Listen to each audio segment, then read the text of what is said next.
Okay, so the first project that we're going to be looking at is the first one in the book that we're going to be using in the PDF that I've given you. And it's going to be a push button and an LED.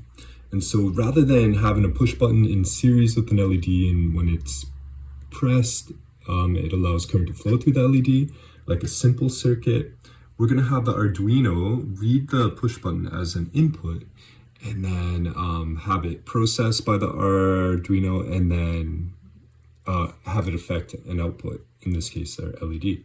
So we're going to be utilizing a push button like this. It's got 4 pins. We're going to be just using pin 1 and 2 on the same side there. That's all we need. And first thing we're going to do before we look at the code is just hook this up on our breadboard. So I'm going to take power from the breadboard. I'm going to utilize the 5-volt pin here, or sorry, from the Arduino, and I'm going to power up the breadboard. I'm going to take the ground pin, hook it up to the negative of our breadboard, and that is going to provide the whole rail here with 5 volts. Alright, second thing I'm going to do is now hook up my input. And so I'm going to take pin 2 here. It can be any pin, but the book says pin 2, so that's what we're going to use. And I'm going to hook that up to one side of my push button. And then from there, I'm going to take a 10,000 ohm resistor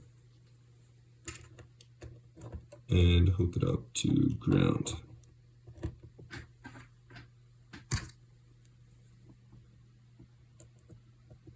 And then just utilizing my ground rail, or my negative rail. The other side there, I want that to go to the positive.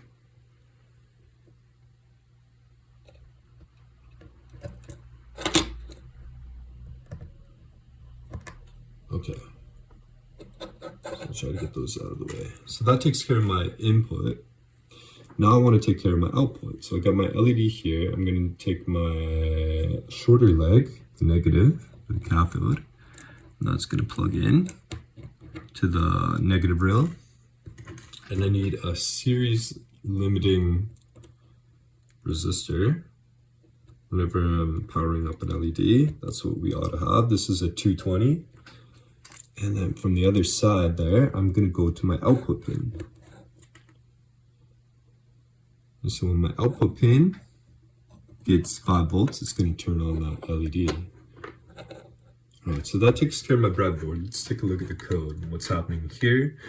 So up here at the very top, before void setup, but this is where I can designate what we call global variables. And what I've done here is I've implemented pin 2 here. I've named it a constant integer, and then I've renamed pin 2 to button pin. So I'm just giving my numerical pins names. Here I've done the same thing with pin 13, constant integer. We'll talk about that later, what that is. And then renamed it LED pin.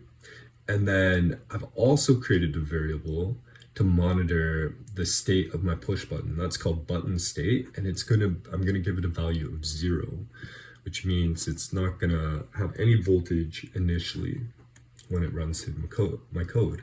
In my void setup, this is where I declare what each pin is gonna be.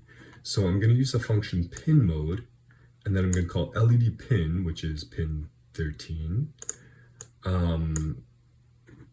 And I'm gonna declare it an output.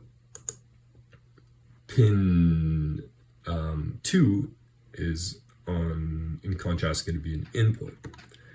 Okay, so now let's take a look at what our code is actually doing here. So our button state, which again is going to be monitoring our push button, we want it to read. So we put in this function called digital read. It's going to read the button pin. So our button state here now is going to be equate to what our button pin is going to be. Is it going to be high or is it going to be low? Is it going to be pressed or is it not going to be pressed? If it's pressed, then it's high. If it's not pressed, it's going to be low.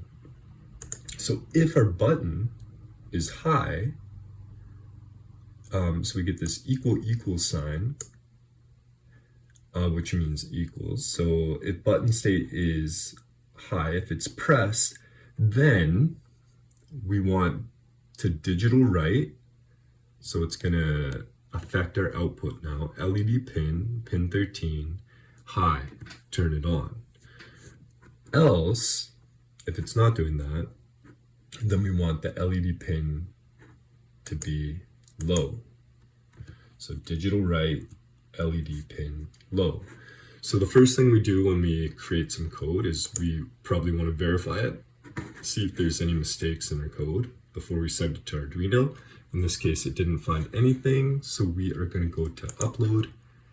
Before I do that, I got to plug in my Arduino. All right, let's try that again.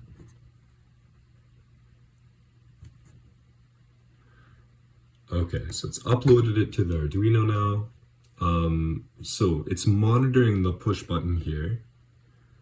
And because it's not pressed, then it is not sending 5 volts to the output. As soon as I press it, then it's now going to send 5 volts to the output, which is our LED. So I want you to do that, but what I also want you to do is play around with manipulating the code as well. So I want you to experiment with, well, what if instead I want the LED to be on all the time, and as soon as I press the push button, I want it to turn off. Well, if we go back to our code here, what in our code could we change to make that happen? So I want you to do that on your own and try to figure that out.